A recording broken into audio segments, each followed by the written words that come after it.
Взрывы в Донецке сегодня прогремели в районе 8 утра. Несколько снарядов попали в крышу автостанции. По предварительным данным, в крышу в этот момент здесь стояли два автобуса. Вот мы видим автобус и микроавтобус.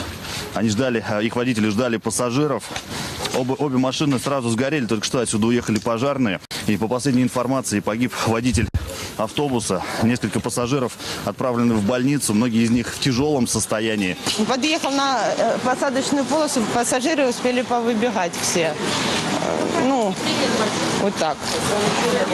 Все побежали люди, тут гореть все начало. 5 было, по-моему, взрывов, и на 6-й вот сюда. И второй раз еще раз прилетел снаряд сюда. Я повернулся, смотрю, огонь, осколки посыпались. И я, получается, успел водителя с 26-го маршрута, посадил машину, отвез в больницу. Быстро уехал. По предварительным данным, снарядов было около 5. Это не миномет, посмотри. Даже не сто, это даже не 120. Я нашел, он... Не, я понял. Ну так это не миномет. Это артиллерия. Повезло тем, что первый снаряд лег в районе ДМЗ, он горит. Люди начали убегать, прятаться. На сегодняшний момент сейчас 2 водителя погибли, то, что мы уже видим. 3 еще пострадавших в автобусе, не знаем пока степень тяжести, скорая увезла.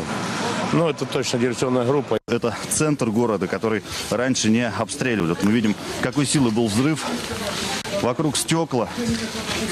Вот здесь. Сейчас пройдут коллеги. Да, вот куски бетонной стены.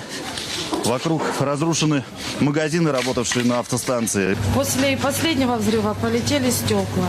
Мы спрятались в отдаленной комнате. Мы не видели, что происходило. Но когда мы вышли, здесь ничего не было, горел автобус. С другой стороны лежали люди. На земле приехала скорая, МЧС приехали, пожарные тушили.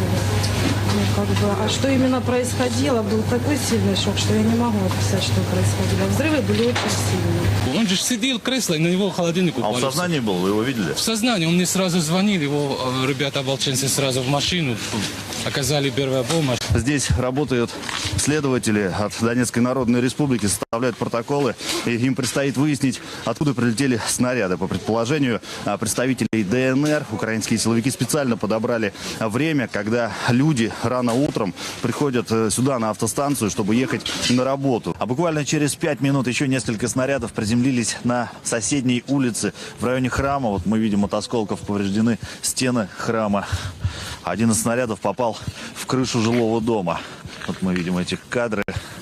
Хозяин находился дома, он не пострадал. От осколков погибли 2 прохожих. Вот на этой улице здесь погиб мужчина, а также женщина погибла на соседней улице. 5 метров, вон воронка, и она вот 5 метров лежит от воронки. Вы можете представить, что сколько если тут вот в дома, он тут еще двигается. По информации ополченцев, в городе работает диверсионная группа вооруженных сил Украины и объявлен план перехват. Есть информация, на каком автомобиле могут передвигаться провокаторы.